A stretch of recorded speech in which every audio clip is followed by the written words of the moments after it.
Think someone you know is keeping events from their past hidden from you?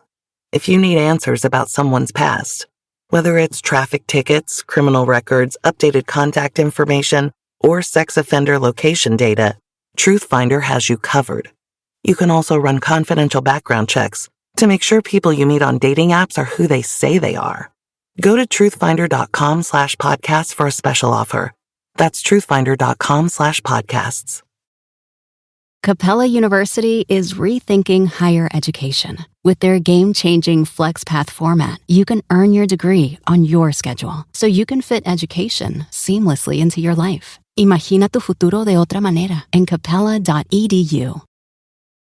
You can support this podcast at patreon.com/partnersincrimemedia. I'm Rebecca Lavoie, and this is Crime Writers On.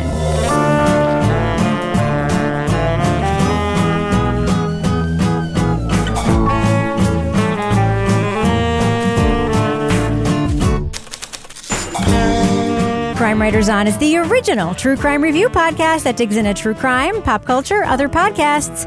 And on this episode, after 17 years, authorities quietly dropped its case against a death row inmate. How did they home in on Jesse Lee Johnson in the first place? And why did they finally let him go? We'll talk about the new podcast, Hush, from Oregon Public Broadcasting. Joining me to get that done and more is true crime author, TV journalist, and host of These Are Their Stories podcast, my husband and love of my life, Kevin Flynn. Hi, Kevin. Hello, Rebecca. Also with us is private investigator, certified pet detective, resident cat lady, and author of the Piper Green series of cozy mysteries, Laura Bricker. Hi, Laura. Hey, Rebecca. And finally, our resident doubting Thomas, author of the City Trilogy of novels, host of Rip Current, Strange Arrivals, and our Patreon Deep Dive Book Club podcast host, Toby Ball. Hi, Toby. Hi, Rebecca. So, Kevin, this is Thursday's program. Mm-hmm. What's coming up on Monday's show? On Monday, we're going to be talking about the series on Peacock. It's called Fight Night, the $1 Million Heist. All right. Do you have a thank you you'd like to throw out to the audience, Kevin? Yeah, I want to thank everybody who supported me this week for the Walk a Mile. We raised an awful lot of money for the Crisis Center of Central New Hampshire. And at an upcoming episode, I will give a shout out to everybody who donated, but I'm going to give a shout out right now to Laura. Thank you so much. And Rebecca, thank you so much. Oh, thanks, babe. And Toby for that anonymous donation. Thank you so much. I like to keep it undercover. So, Toby, there's a new episode of Rip Current out. What's that about? Yeah, we're already at episode 5. So it's kind of wrapping up the Squeaky Fromm story. We look at what her motives may have been. Some of them have to do with Charles Manson and her continuing relationship with him. Some of them have to do with the plight of the redwoods and other environmental issues. And then a dive into a little bit about Gerald Ford and sort of where our country was at the time. Gerald Ford was so badly thought of by the Nixon White House that one of the advantages they saw in bringing him on was that people in the House of Representatives knew him well enough that if they realized he might be president, that there was no way that they would impeach Nixon. So they thought that was kind of a human shield. Net. So that's a little taste of it. But yeah, it's sort of wrapping up the first part of the season of Rip Current. Interesting. Well, last week we were talking about how weird California was back in the day, and we're about to review a podcast that takes place in Oregon, and that place has its own peculiarities. But we live in New England, which has one particular peculiarity that I want to ask the two of you about because it was just on full display before we started taping this show.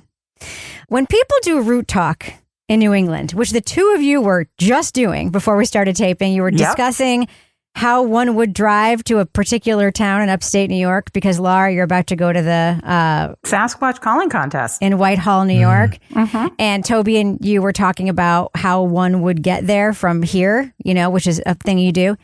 Why do New Englanders, when they talk about how they're going to get places, talk about all the things you will pass on the way there? That is a particular New England phenomenon. I've heard so many people give directions and they're like, you're going to go down Pleasant Street, you're going to pass Concord Hospital on your left, and then you're going to pass the Pleasant View Retirement Home on your right, and then you're going to pass the Centennial Inn on your left, and then there's an ugly kid running a lemonade stand. That never happens anywhere else I go. Why does it happen here? Do either one of you have theories about that? That's how I used to give directions growing up when we didn't have GPS and I lived out in the country and you'd be like, go down there and turn by so-and-so's farm and the cows or whatever. Now when I'm talking about route talks a lot, because I drive all over the state of New Hampshire for my PI work, I often talk about all the places where I know I can get a Dunkin' Donuts, which Kevin Flynn knows, or all the places that I can stop for a bathroom break because I like to stay hydrated on the road and I like to make sure I have a place to stop and pee. So I'm like, okay, if I'm going here, I can stop at the Hooksett rest area and also get some of those donuts that they sell at the roadside stand. But then when I get to Lincoln, if I can't stop at the McDonald's right off the highway before I take the Kankamangas, I know I have an emergency stop at that compost toilet on the top of the other side of the Kankamangas. But it's a little dicey sometimes because you don't know who's hiking. See, you're doing that wrong because if you're in Lincoln, you have to go the other direction and go to the Alien Garage. It's just right there. Right off of 93. Is it really? Yeah, it's right there. Instead of like if you get off 93 and you're going north, instead of going right towards McDonald's, if you take a left, you go like, I don't know, quarter, half mile, and it's there on your left. It's right across from Clark's. Yeah. So I don't go that way. I cut across before Clark's by the Woodstock Brewery. Yeah, you go by Clark's and then it's like another quarter mile and then you get to the Alien Garage. Yeah. Yeah, but if you go there, they don't have any trash cans outside. So like if when you fill up gas and you throw all your crap out, they don't have that. So you have to go inside and it's really embarrassing. Yeah. But it's worth it because when you get inside, there's like a whole alien museum. There's a lot of kitschy alien stuff you can buy, you can purchase. It's good stuff. And you also got like ho-hos and Twinkies. And okay. Did that answer your question, Rebecca? It did. That's why I let it rip. But Toby, there was a notable landmark on the way to Whitehall, New York that you pointed out, right? That Laura should or shouldn't go to. Yeah, there's you can stop by a A&W root beer drive-through. I don't know if it's still there. Last time I went through there was probably 96 or something, but if it's still there, I'll go. We always see those in Montreal, and I'm like, that's a thing, I guess. There used to be one in West Lebanon. On the way between Vermont, right on the border of Vermont and New Hampshire, there used to be an A&W root beer drive-thru. On the way where? It was on the way between New Hampshire and Vermont. Yeah. Mm-hmm. Yeah. The West Lebanon exit is where you have to go because once you get into Vermont, the easy on, easy offs are rough. They are. If you need coffee, you need a bathroom or anything, you want to get off before you cross over to Vermont. Yeah, because there's not a lot to pass, right? Like even when you go to like Montpelier or something, you got to go way off the exit before you get to anything. Well, that's where I was last weekend. I was in Barrie, Montpelier. And, there wasn't a lot happening there, Toby. But this is a whole other podcast. Yeah, there are multiple seasons worth of just talking about how you get to different places. Leah Sottile is like tying a rope to throw around her neck. Right. Here, find a location for A&W root beer. There's a whole website for it. Yeah. Well, there's not that many of them left, I don't think, unfortunately. Unless you're in Canada. One thing to know about those kind of apps, Laura, is there is an app that scrapes data to let you know whether or not McDonald's, a particular McDonald's, their ice cream machine is working or not. So you can find out if you can get a shake or not. McBroken.com. Yeah, I think it is. Something like that. McBroken, yeah. And Kevin and I used it a few weeks ago, and it was inaccurate. And I was really upset about it because all we wanted was a goddamn shake. And we had to go to Wendy's or something. Yeah. And thus ends another episode of Attention Deficit Theater. Yeah, exactly. Join us again next week when... I'll report back next week. All right. So should we go ahead and review this new Leah Sottile podcast? Yes or no? Yeah, let's do it. I feel like usually we just like talk at the beginning if we don't want to talk about the podcast. That's true, but this is, we should just tip our hands. This is probably not one of those, right? So we should go ahead and do it. Not in my opinion. All right. Leading off, let's go ahead and drop that first clip right now. As I stepped far enough ahead to see around the wall into the front room area, I could see a body or an individual lying on their back on the floor in the front room area. Oregon death row inmate Jesse Lee Johnson always proclaimed his innocence in the 1998 murder of Harriet Thompson. 17 years later, with little fanfare, authorities released Johnson from prison instead of retrying him for the crime. I mean, what do you even ask a guy that just got out of jail after Is it even? They're going to let him out with no money? He has no family here. He's a, former longtime drug user. He has a lot of hurdles in his way. I just am like it feels wrong to be like, sir, are you excited? Yeah. But if the case was too weak to pursue a conviction, how was Johnson arrested in the first place? Why did Salem police rely on recanted witness statements and badly documented evidence while ignoring DNA placing other people at the crime scene? And was Johnson's race a factor for the investigators with a history of problematic statements? We came to wonder if Jesse Johnson could be called a victim too. A victim of the state. If he was just going to be released, why did Oregon try for so long to kill him? From Oregon Public Broadcasting comes the investigative series Hush. Host Leah Sottile and producer Ryan Haas examine the investigators and their evidence that nearly sent Johnson to the execution chamber. It explores the inequities in policing policies, and it refutes the state's claim Johnson was the only suspect in Thompson's murder. Spoiler alert, we're going to be talking about significant plot points from Hush, so if you want to remain spoiler-free, go to the estimated time code in our show notes for our thumbs up or thumbs down reviews.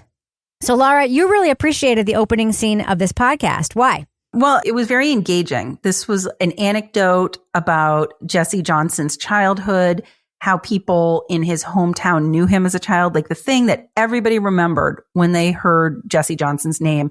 But it was told in such a way, it was like this nostalgic, like Stand By Me moment where these kids were going down a train track and somebody fell and got their foot trapped and everybody runs and they're like, the train's coming. And Jesse Johnson goes and saves this, friend of his or this other kid in his town from the train tracks. And for years, everyone remembers that he's like a hero in this town because he saved this kid's life and got him out of there when everyone else ran away. A train was bearing down on this kid stuck on the tracks. Everyone left, but Johnson turned back. I was on one side and Jesse was on the other side, and my other friend, he had fell and he was hollering. I didn't hear him, and Jesse went back and pulled him out, And then the way that she then pivoted to but he's not a hero in this town, he's a villain, and kind of set it up in a way that had great background, great detail, but something that right from the beginning was very interesting and drew me in. What do you think about the framing for this podcast, Toby? Because this isn't an innocence podcast, right? Where somebody is in prison and we're looking at an active attempt to get somebody out. This is a very different kind of framing. Right, because he's already been deemed to not have done it, although I believe it's the governor or maybe it's the attorney general. It's just a weak case that they're not going to prosecute, right? Yeah, it just says because they haven't proved actual innocence, he doesn't get to get any money from the state to make up for the decades he spent in prison. But the fact that this has happened means that what they're going back and looking at is both the investigation into the original crime and then also, which I think they do an especially good job at, is sort of the social forces that were going on at the time that led him as one of a very small number of Black people in Salem, Oregon, to be sort of identified as the prime suspect and then have the case built against him and be put into jail, which when they reinvestigate this, just kind of seems absurd on its face based on just other suspects who they uncover. And without saying definitively one person or another did, it's there are a bunch of people who needed to be looked at and just weren't because they settled on Jesse. So, Kevin, this week as we record this, Marcellus Williams, a Missouri death row inmate, was executed, despite the fact that the prosecutor in that case say that they made a mistake, the prosecution. The victim's family in that case say that they did not want him executed. They don't believe he did it. The U.S. Supreme Court refused to stay the execution. The governor of Missouri, who had disbanded this board, who was convened to look at executions, it's ridiculous, a real miscarriage there.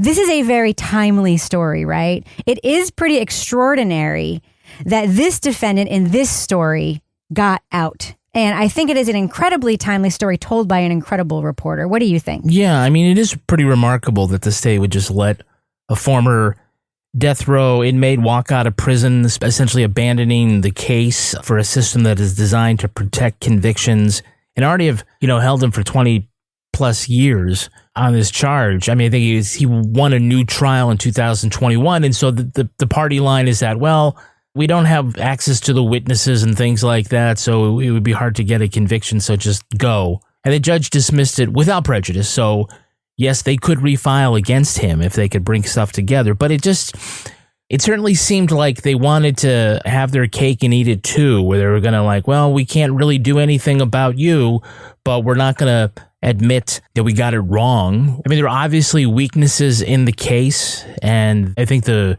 reversal was based on not only ineffective assistance of counsel, but that some information about racial statements made by police officers was not given to the defense. So in order to retrial in light of all of that, yeah, it seems weak, but I'm just surprised that I'm sure that they tried, every little thing they could do, offering a deal or anything to get him to say, yeah, I did it, just so that they can call it a win. But in the end, they just walked away from it. Yeah, ineffective assistance of counsel is quite the understatement in this case. Laura, we do hear about some defense investigators in this case. What are your thoughts about that? I always love when we hear from defense investigators, because that's what I do, because I feel like a lot of people don't know that there is such a thing. So whenever people hear, oh, you're a private investigator, oh, do you trail cheating spouses and hide in bushes? And the investigator that we hear from in the beginning of this podcast, he's like, that's what people always ask. And he's like, no, actually, I provide support to defense attorneys and go out and do witness interviews. And we hear about the pressure that he feels knowing that he has an innocent client. I turned over stones like crazy in this case, trying to find, where is it? Where's the smoking gun? Where's the thing that makes Jesse guilty? I couldn't find it. And that is wonderful and terrifying. The most scary thing in the world is an innocent client. A lot of times there's shades of gray in the criminal justice system, but that feeling that, wow, this person is innocent and what can I do to help this case? And I think, when the Innocence Project takes a case, that they've vetted it, they've done a lot of background before they decide to take things on, and they believe there was a claim of actual innocence. And you hear this guy talking about how he's up at night thinking about this. And then you also just hear about the work that they do going out and finding witnesses. And later, the defense investigators are the ones who go out and talk to this witness that nobody would listen to in the beginning, who turns out to be a freaking pivotal witness in this case. So you see the role that that person can play in making sure the system stays fair. So, Toby, we hear some extraordinary reporting in this podcast, and it really advances in many ways the investigation as well as the story, and some extraordinary tape with one of the officers involved in the investigation. It is not deniable that race is a factor in this case. You hear from one of the cops directly involved in the case. Not only does he use offensive language on tape without shame, but he also talks about how one of these witnesses who said she saw a white man running away from the scene, that it would be too much work to show her the books of pictures of all the white people in Salem. So instead chose to show her just pictures of black people because there are so many fewer black people. What were your thoughts about, the influence that race played and the way that Leah handles those elements in the story? Yeah, I mean, it's pretty incredible. You even start off, there's two detectives who were sort of the critical two detectives in this story. One of them is this guy, Stoke, who is the first person they look at. And, they kind of hint that he had a reputation as being sort of racially problematic, to put it gently. He then becomes the head of the police union that really resists a citizens oversight board to look into allegations and cases of racist policing. So for quite a bit of it, you're like, okay, this guy Stoke, he's like the racist detective. And then they sit down with this other detective, Quakenbush, and he just comes, as Rebecca was saying, he just comes right out with the N-word without even freaking thinking twice about it. And then he knows that there was a complaint filed against him for racism on the job. And he's got this little story that he tells about how, he was trying to bust up a robbery and the guy who was actually doing the robbery got away, but he got his accomplice who was trying to like create a distraction. And that then this accomplice who was black started like ranting and raving about how all white people should be put on an island or killed or something. And that this black guy was using the N-word and that Quakenbush was just kind of responding in kind. He's just trying to talk to him in that language. And the people who showed up didn't hear the first thing. So they just heard him using the N-word to a black person in handcuffs. And can't we all just get along? They walked up and just heard me say, well, it would be a shame, actually, I think, if niggers killed white people. I think it would be a shame if anybody killed anybody, kind of the why can't we all just get along sort of a thing. But because I said the word nigger, and that's all they ever heard, so then they reported me. And then there's another time when they're talking and the detective says, it's one of those George Floyd's all become fashionable to blame the police are racist or whatever. And Ryan Haas is just like, this happened like 15 years before George Floyd. I mean, that's not the issue that's going on here. Yeah. I mean, the other thing that's interesting too is that Leah says, and I love it that she says this, there's nothing wrong with caring about cases that affect black people. Yeah. What's wrong with that? And I like almost jumped out of my chair when she said that. I was like, yes, that is the right thing to say. Yeah. But also the other thing that you can also say is that it doesn't matter the color of the suspect. You guys fucked up and messed up somebody's constitutional rights. And that's what we're looking at. The race is also part of it too. But these implications that if this were a white suspect, we wouldn't be talking about it. We wouldn't care. And it's like, well, no, because you still did the same thing. Yeah. You just think your motivation was wrong. No, you completely fucked this case. Yeah, that guy was a piece of work. So was Kim Barnett, Laura, who was on that police review commission. Do you think that Leah and Ryan knew that Applebee's interview was going to go the way it did when they sat down with her to talk about the role of that commission that was set up to look at the police? I mean, she just, first of all, was completely in denial if there were ever any problems. And she didn't say this very telling thing. She goes, oh, there were little things. And I was like, I wonder what those little things were. Little silly things. Yeah, it was interesting because I know that I'm sure they did background. Like, I'm sure they kind of looked this lady up. But also, if they had, I don't feel like they would have set us up in a way that we know this information, but we're not going to reveal it when we're sitting down in the interview. Because I don't feel like that's the way that Leah writes. So it was as soon as, they're describing the Applebee's and then this lady comes in and she's and she's clearly someone who doesn't look like she's ever eaten at an Applebee's because she's got on her diamond earrings or whatever. She's late because she lost one of her diamond earrings. Yeah. Yeah. None of it's costume jewelry, like the jewelry at the center of this case. And I started to think, oh, this is going awry when she was and she used to work at the district attorney's office. And I'm like, oh, okay. So she's a law and order person who got on this commission because, those people that always make those claims against us that aren't true. But then the clincher is when they're and P.S. now she's married to this guy that was involved in this case. But during our interview, she made her worldview pretty clear. She thinks police who kill people suffer way more than anyone wants to hear. So this turned into a big thing, and the cops were not racist cops.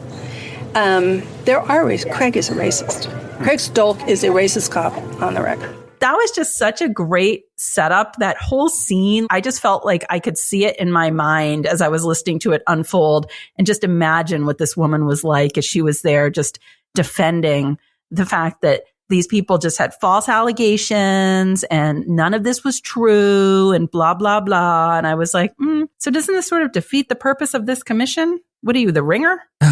Yeah, I agree with you. I thought it was a really great scene. And also with you, I'm not 100% sure.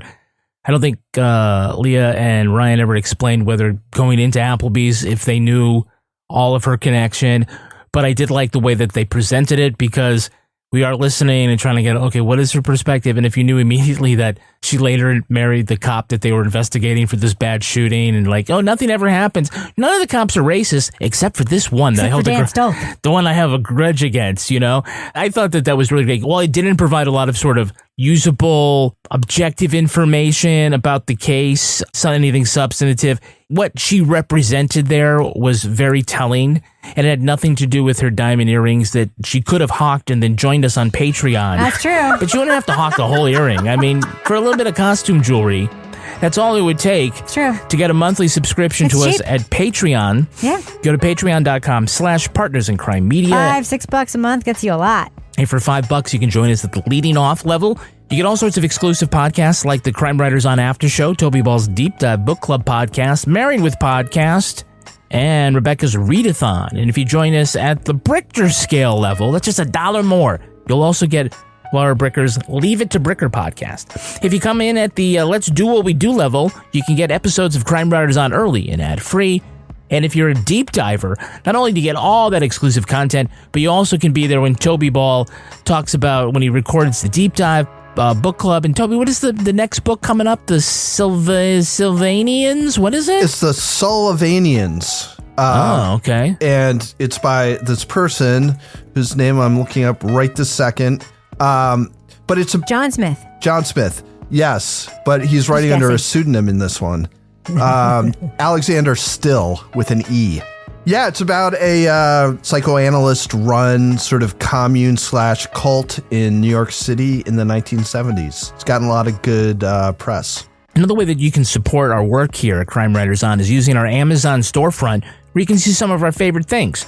So, Rebecca, if our listeners were to go to amazon.com/shop/Crime Writers On, they can see some of our recommendations. What are this week's Amazon recommendations? Listen, you know I love them, Kevin, so I'm just going to put them out there. You know those Timberland boots I have that are also like those high wedge boots? Mm-hmm. And everyone's like, what are those? And I'm like, they're wedge boots, but they're also Timberlands and they're super cute. That's my pick this week. And Toby Ball, what are your listener-inspired Toby Ball's deep cut recommendations? These are certainly inspiring.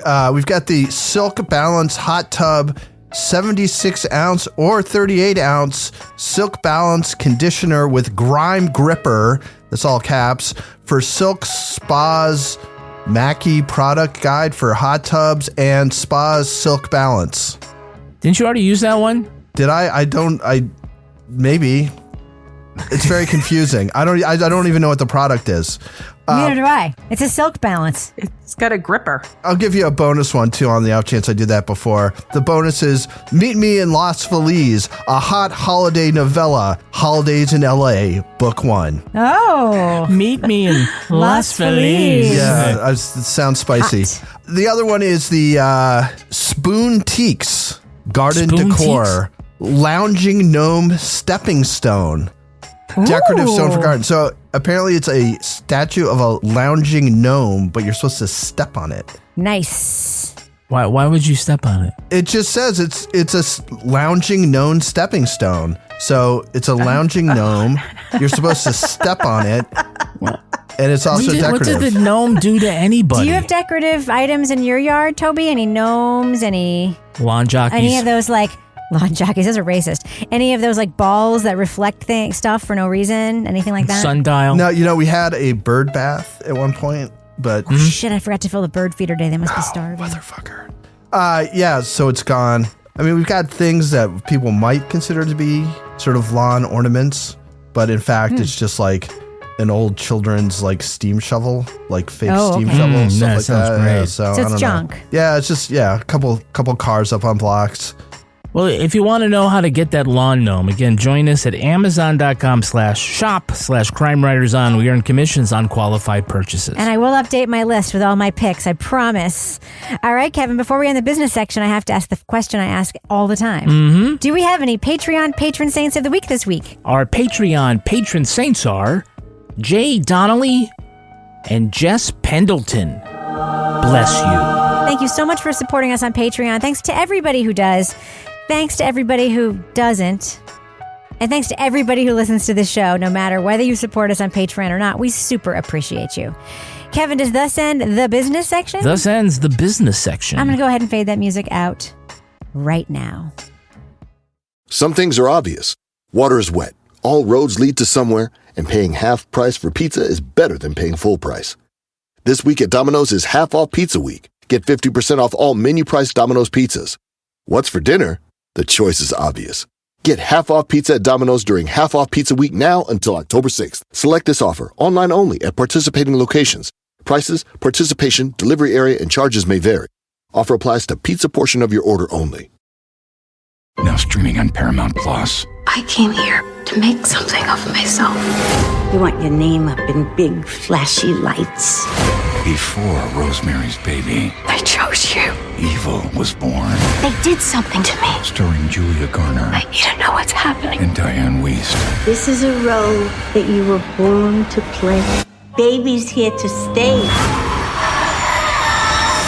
Apartment 7A, now streaming on Paramount Plus or buy it on digital. Rated R. Sometimes it takes a different approach to help you unlock your true potential. With Capella University's game-changing FlexPath learning format, you gain relevant skills you can apply to your career right away. Earn your degree from an accredited university and be confident in the quality of your education. Imagina tu futuro de otra manera en capella.edu. Capella University is accredited by the Higher Learning Commission. Learn more at capella.edu/accreditation. At Ashley, you'll find colorful furniture that brings your home to life. Ashley makes it easier than ever to express your personal style with an array of looks in fun trending hues to choose from earth tones to vibrant colors to calming blues and greens. Ashley has pieces for every room in the house in the season's most sought-after shades. A more colorful life starts at Ashley. Shop in store, online today. Ashley, for the love of home. So, Laura, I appreciate podcasts that try to be, I feel like the term victim-centric is overused, and it gets sometimes creates a podcast that isn't a great listening experience when that gets overly relied upon because people feel like they need to check a box, a lot of times podcasts aren't actually about the victim in a crime. It's actually about what happened afterwards or about what happened to somebody who's accused of a crime. So there is a balance, right, that one needs to strike when they're telling a story like this. And in a story like this, though, who the victim was and the circumstances around the victim are actually integral to what happened afterwards. Do you think that the victim's story is handled well in this podcast and strikes that balance? I think it does, because we have the victim here and, she's living on the edge, and we learn that right up front about her drug use and how she's trading sex for drugs, doing other things to get drugs, how she jumped out of a window to escape from a drug dealer. So right up front, I'm thinking it's a sad situation, but also I'm thinking none of the people around her are going to be credible witnesses. Yeah. Because you're dealing with people that are looking out for their own interests. They don't want to snitch. They've got their own legal troubles likely going on, or if they don't, they are going to. I mean, it doesn't sound like anybody in this was sort of on the right side of the law when this was happening. But it was sad. You hear about she didn't have a car. She's walking around. She has kids that she doesn't have custody of. And then segueing into the night that she is killed, it's very relatable to listen to. But you're listening, you're like, this is somebody that's really, in the throes of addiction, living really on the edge. And this is not a good situation. And, you hear that the drug dealer stops by.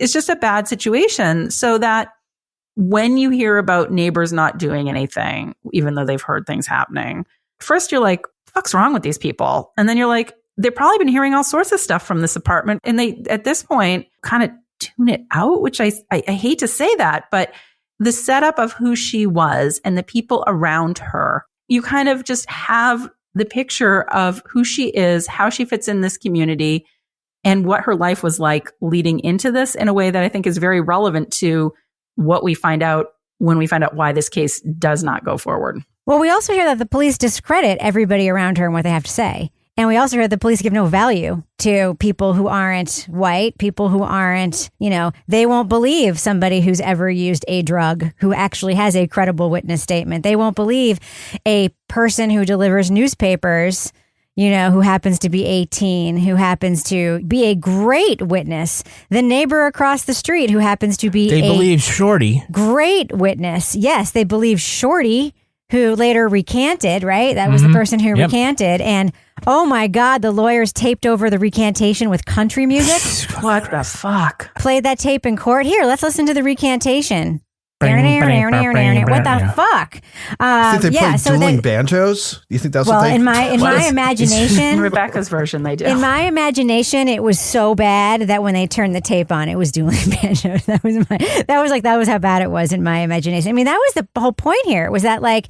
Who in the year 1998 was using a cassette recorder to tape shit off the radio? I mean, who wasn't using a cassette recorder? In 1998? I didn't. Were you 30 years old and fucking doing that? I wasn't 30 in 1998, Kevin. Were you? No, I was 30. I mean, Toby was like 46 in 1998. Yeah, I was in my early 50s.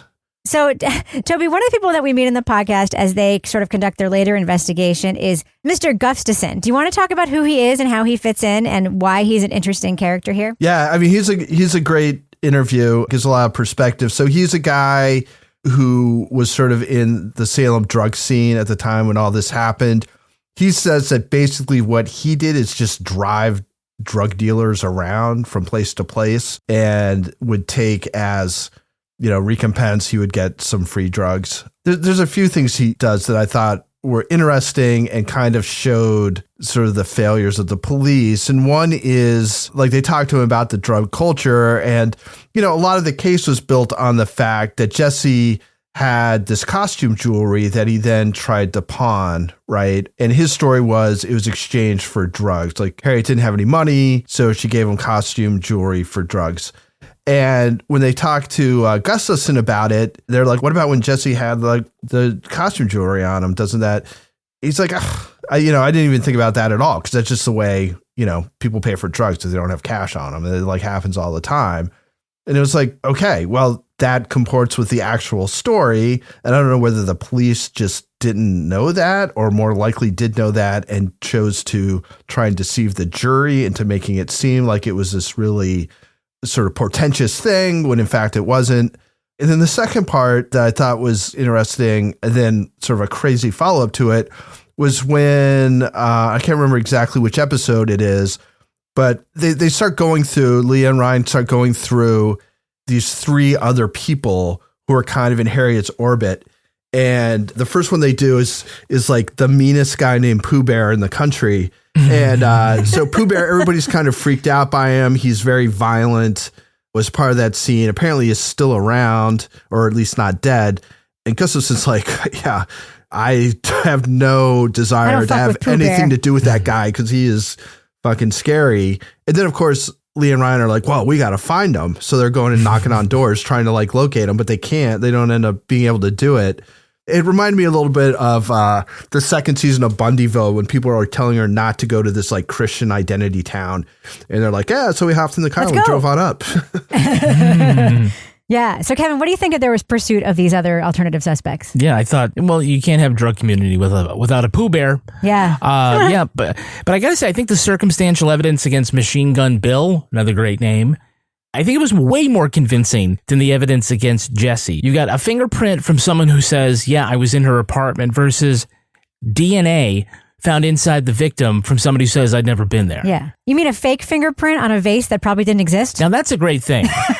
On the side there, a real fingerprint, but the story is that it wasn't blood and it was never in blood. But all of these people keep saying that. And so to me, it seems like I think that some of them are sincere in believing that because they certainly never saw a fingerprint in blood because there wasn't one. Yes. So it keeps getting passed around as if it's fact. Also no vase, right? Except for a drawing of a vase. Yeah, there's a lamp or something that might be maybe a flower plant. pot. It reminds me of the Karen Reed, I hit him, which she didn't say. People just keep saying she said it. Yeah. Someone wrote it in a report. Everybody read the report. Nobody wrote it in a report. Gospel. Nobody wrote it in a report. It came from somewhere, right? It came from somewhere.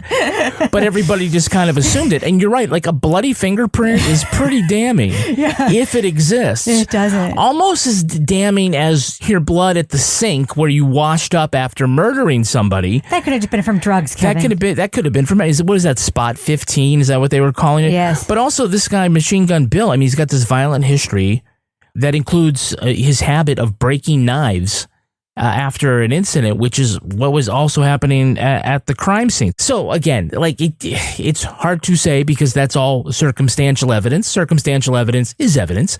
But again, you know, like how is that conclusive?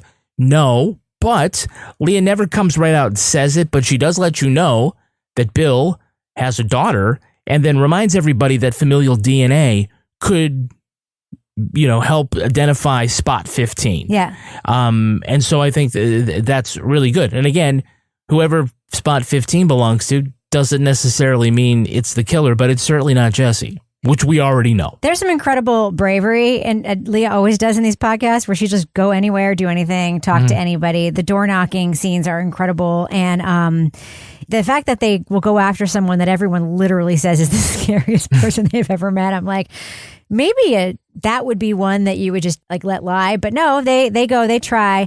There's also some incredible interviewing in this podcast. The interview with the warden, then the final episode of the podcast sort of focuses on Oregon's racist history and sort of racist foundations. And there's this incredible interview with the former warden, the head of the prison there, whose job it was when he came to figure out the mechanics of execution, because there hadn't been an execution in so long and they had these death row people they had to execute. And he didn't want to do it, but it was his job. And, you know, he talks about that very frankly and very beautifully. There are some interesting retrospective interviews. Even the interviews, the short interviews with Stolk on the phone are so good, because Stolk won't give an interview, yet Leah gets him to give an interview on the phone that is quite illuminating. When Johnson was granted a new trial, news outlets reported that Patricia Hubbard heard the police say a black man would go down for the crime. It was an ugly business, and to have to put up with the cheap shots about people saying you're a racist or that you're somehow, you know, some blight on society that picks on people. I mean, people have no idea what that job is like. He talks about why he won't talk in a way that is revealing his perspective and, you know, potential culpability in many ways. Quakenbush, incredible interview. The things Quakenbush says, doesn't say, and says, and says, and says, and says. But I think that it's really important too, and Laura, you have a very explicit note about this. We have to talk about Leah's just outstanding writing. Very, very consistent in all of the podcasts that she's done. But in this podcast, I think maybe exceptionally so. What are your thoughts? Yeah, as I was listening to it, you know, a lot of times, you know me, ADHD, I'm like, oh, I'm no longer paying attention because the writing is not interesting. It's not compelling. She has like that same ability as like somebody like Dan Taberski, who can put these little asides in, like they're going into the Applebee's and she sends a little aside about the Applebee's. And the way that she writes keeps it interesting, keeps the story going. It's very conversational. She doesn't get too wordy. So it keeps it short and sweet, but she uses the words in such a way that like you immediately know what she's talking about. Like she's describing Quakenbush and she's talking about how he's like older and he's got his mustache and his Harley Davidson shirt. But then she goes into this sort of aside about how like, yes, he was knighted at some like hobo festival because he had a reputation for like helping people on the fringes. That's true. Hobo Americans. Hobo Americans. Remember Hobo Americans? Yes. Know about this hobo festival? I don't know. On the next, leave it to Bricker. Yeah, I will go to the hobo festival. But I think it was like Iowa or something. I don't know if I'm going to that. But just the way that she drops these details in, it like resonates, but it also sticks with you because of the way it's written. Like when she's talking about Johnson, you know, she had like all the different names in his phone book, Sonny, Harriet, Laverne, and everybody knows her as something different. But at the time, he only knew her because they both liked crack. And so it's like the way that she just gets to the point, but in a way that you're like, huh, I just thought through this podcast, very, very strong. Yeah, I'll agree. And I think that unlike, you know, some of Leah's other work, which has to do with extremism, she got to be a little lighter here. And so a little more of herself personality came out. She could drop those sort of asides in a way that wouldn't be really discordant to the rest of the stuff. Because there's absurdity here, right? Right. I mean, was it Burn Wild that she was in there? There's a scene like in the library where they're talking about like what their favorite music was in the 90s or something like that. Which is about sort of as close as we've gotten to. We got some good Bundyville moments. Yeah. And I thought that this was. I agree with you. I thought this was really good. One point that Rebecca you made about the episode with the warden. That's episode 9. Yeah. My one critique was I don't think that should have been the last episode. I think that maybe should have been 7 or 8. That's the big zoom out episode. And I just feel like episode 8 ends strong where it is, and it sort of ends Jesse's story. And so then we come back with episode 9, which is a big zoom out and the context. And I feel like I would have just reordered that so we get the benefit of the big zoom out and, about everything that we learn about the structural racism of the state of Oregon and its criminal justice system, and then come back to Jesse's story. Because this is really Jesse's story. Back to him chilling. Yeah, chilling, and everybody's like, "You must be so excited," and he's like, "Yeah, I'm just chilling." You seem to be trying to, get me to be more excited than I want to be. I know what emojis are. Yeah, I know what emojis are. I'm not stupid, but but other than like Jesse's connection with the warden, Jesse's really not present in the final episode, and I just think it would have been stronger to end there because it was actually a really punchy, strong ending to episode 8, and that would have been a good place to end the series. Sometimes it takes a different approach to help you unlock your true potential. With Capella University's game-changing FlexPath learning format, you gain relevant skills you can apply to your career right away. Earn your degree from an accredited university and be confident in the quality of your education. Imagina tu futuro de otra manera en capella.edu. Capella University is accredited by the Higher Learning Commission. Learn more at capella.edu/accreditation. At Ashley, you'll find colorful furniture that brings your home to life. Ashley makes it easier than ever to express your personal style with an array of looks in fun trending hues to choose from earth tones to vibrant colors to calming blues and greens. Ashley has pieces for every room in the house in the season's most sought-after shades. A more colorful life starts at Ashley. Shop in store, online today. Ashley, for the love of home. October is Cybersecurity Awareness Month, and as the leader in identity theft protection, LifeLock reminds you to update your passwords. Using the same password across multiple accounts makes you vulnerable to cybercriminals. Updating your passwords is only one way to help protect yourself. For comprehensive identity theft protection, you need LifeLock. LifeLock not only alerts you to suspicious uses of your personal information, but also fixes issues that arise. Start protecting your identity today with a 30-day free trial at LifeLock.com/special offer. Terms apply. Explaining football to the friend who's just there for the nachos? Hard. Tailgating from home like a pro with snacks and drinks everyone will love? An easy win. And with Instacart helping deliver the snack time MVPs to your door, you're ready for the game in as fast as 30 minutes. So you never miss a play or lose your seat on the couch or have to go head-to-head for the last chicken wing. Shop game day favorites on Instacart and enjoy $0 delivery fees on your first 3 grocery orders. Offer valid for a limited time. Other fees and terms apply. All right, let's do what we do. Let's our listeners know, should they check out the podcast Hush, hosted by Leah Sottile, produced and reported in part by Ryan Haas from Oregon Public Broadcasting. What do you think, Laura Bricker? Thumbs up or thumbs down for Hush? Yeah, this is a big thumbs up for me. I really liked this podcast as somebody that's worked in the defense world and somebody who gets very fired up about wrongful convictions and cases like this. I loved the way that this was told. We hear right at the beginning. Is it a spoiler to say that he's out? No. Okay. We hear right at the beginning that Jesse is out. And so we know that, but we also know we're going to be looking back at like what went wrong in this case. The writing in this was just extremely compelling in the way that the story was told. We had access to lots of people. And I relate to Leah going up and knocking on doors of people that other people wouldn't knock on the doors of. And I know that's not easy. And they really went above and beyond in reporting this. And, I've already sent it to some of my defense attorney friends and been like, you guys need to listen to this podcast because it's just really well done. And it's the type of case that when you work in the defense field, hearing about cases like this and the role that that defense team can play really kind of keep you going. So big thumbs up, Leah and Ryan. Tell me both. Thumbs up or thumbs down for Hush from Oregon Public Broadcasting? Yeah, so I was really psyched to listen to this. Leah and Ryan did the 2 seasons of Bundyville, which are 2 of my favorite podcasts. And then Leah did a bunch of other things about extremism in the U.S., mostly right-wing, but also left-wing with Burning Wild. Ryan produced Fault Line Dying for a Fight, which was my favorite podcast of the year a couple of years ago. And this is kind of a departure. They're like sort of off the extremism beat and sort of into more straight kind of true crime stuff that we listen to. And I mean, this is just kind of how you do it, right? I mean, this is an excellent podcast. The reporting is great. They have unbelievable interview footage that they play and they deploy like sort of perfectly. The writing is awesome. And I think at the end, they just kind of are able to tie it to, you know, Oregon's history, both way back and then more recent.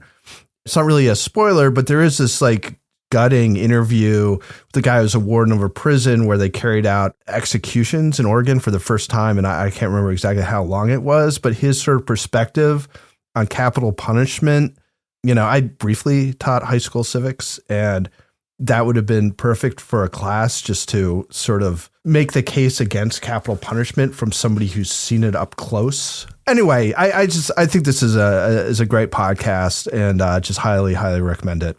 Kevin Flynn. Yeah, this is an extremely good podcast. I feel like 2024 has been a year where like the big respected names in podcasting all came out with something really, really special. So like you got Madeline Barron, Dan Taberski, Leon Neyfakh with 2 great podcasts, Connie Walker, even Sarah Koenig had like good stuff. And this might seem like a little off-brand for Leah Sottile because, as Toby points out, this isn't in the area of extremism, but it is a great investigative podcast. And also, he said it's not a spoiler to find out that this guy is out of jail. And so it's not a podcast where we're struggling to, you know, determine like, how do we get him out? It's more like us thinking about like, how did he get in the first place? And so while the stakes seem different, it's really something that's accessible and it's put together very, very well. I'm a big thumbs up. I'm a huge thumbs up for this podcast. And I looked on the Oregon Public Broadcasting website, and Bundyville was a co-production of Oregon Public Broadcasting and Long Reads. And then Leah Sottile made a number of other podcasts, including 2 Minutes Past 9 and Burn Wild and so forth, you know, with other production companies. The OPB website now says she is an investigative journalist at OPB. So I think she is making this at Oregon Public Broadcasting. And if that is the case, that she is in fact an investigative journalist at OPB, good on OPB. You got yourself a winner and you made a good decision. The other good decision that you made is investing in this kind of journalism, because this podcast is outstanding and gets a huge thumbs up for me. This is exactly, and I will say it again, I've said it before, I'll say it again, this is exactly what public radio should be doing. You should be investing in this kind of journalism in this format. Only you can do it. Only a station, only an outlet like Oregon Public Broadcasting can do this story about Oregon in Oregon and get people all over the country to listen to it and read it, because this is a story that you can do better than anyone else. And you got the very best journalist who could do it to do it, and the very best producer who can produce it to produce it. This is outstanding work. My only question is, why aren't you monetizing it? And I really mean that. I really, really mean it. I am working in public radio by day as a person who makes and monetizes shows. This should be something that makes you guys a lot of money and wins you a lot of awards. And like, it broke my heart to not hear cross promos and ads all over this thing, because a lot of people are going to be listening to this, and you guys should be filling your coffers with major donor gifts and grants and advertising money on a piece of journalism like this. So you can do more journalism. So you can make more of this. This is an investment you should make. It's an investment you should keep making, and you should pay Leah and Ryan as much as you possibly can to keep them there to do work like this, because this podcast is outstanding, and I give it a huge 2 thumbs up, and I'm predicting right now it's going to make my top 10 podcasts of the year list. 2 huge thumbs up for me for this show. Hush. Great name, too. And I noticed in the beginning of the episodes, she would say Hush Season 1, which also thrilled me to no end. Implies what, Kevin? That there's going to be more. Season 2. All right, that's going to do it for us. But before we go, Laura Bricker, I got to ask, do we have a cat of the week this week? We have some big cats of the week this week. One of our listeners, actually two, Ann Chaya, my friend Ann. Yay! Ann was on a safari in Africa with her sister Kate and her friend, and they were looking at big cats in the wild where they should be. Thank you, listener Carol Baskin. Yes. For that message. But there was so many all week. I was looking at pictures of lions and cheetahs and little lion cubs. And then Toby went on safari and I always make up a story about Toby's safari that's not really true, about how he had to sit on the roof of the lion sat on the roof of the car. He sat on the roof of a car. I to sat avoid on the roof lions. of a car, not a lion. Yeah, okay, that was it. So, and the greatest thing is while Ann was there, she was wearing her Crime Writers On buttery soft leggings. Nice. So, Repping the brand. Yeah, that is our cat of the week this week, the Lions of Africa. All right, Laura Bricker, if folks want to reach out to you with their animals to be nominated for Pet of the Week, it'd be any kind of animal. It doesn't have to be a cat. How can they find you on social media? You can find me at Laura Bricker on Instagram and Twitter. And of course, you can email us at crimewriterson@gmail.com. Of course, to also submit your animals or submit them on our Facebook group. Toby Ball, folks want to reach out to you online. How can they find you if they want to see all of your stuff? Yeah, let me know what you think about Rip Current. I'm at TobyBallNH on TikTok and Twitter, and at TobyBall603 on the Instagram. What about you, Kevin Flynn? How can you be found? I'm going to be at Applebee's. If you want to hear more of my rants about public media and the kind of stuff you should be making, public media leadership, hit me up anytime at Reb Lavoie on all the platforms.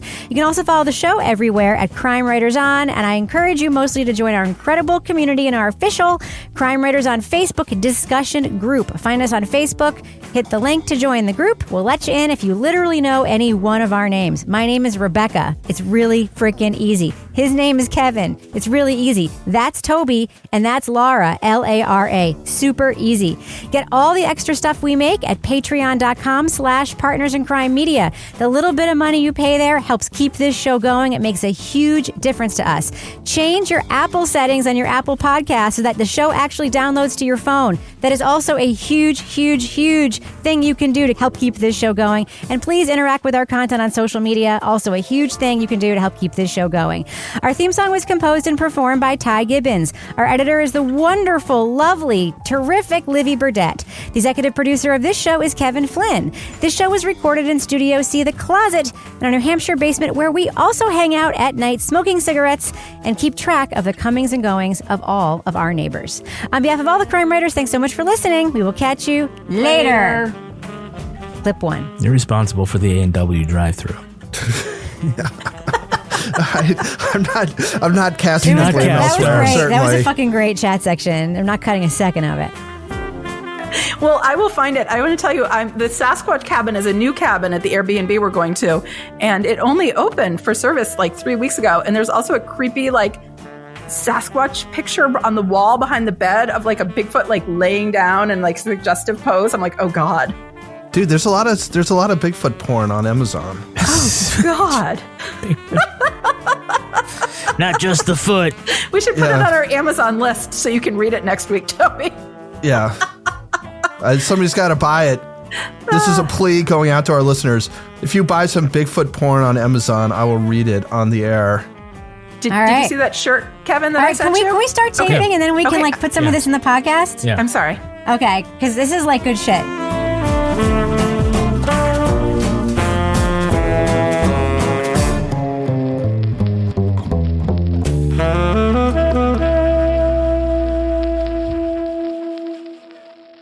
Partners in Crime Media. Sometimes it takes a different approach to help you unlock your true potential. With Capella University's game-changing FlexPath learning format, you gain relevant skills you can apply to your career right away. Earn your degree from an accredited university and be confident in the quality of your education. Imagina tu futuro de otra manera en capella.edu. Capella University is accredited by the Higher Learning Commission. Learn more at capella.edu/accreditation.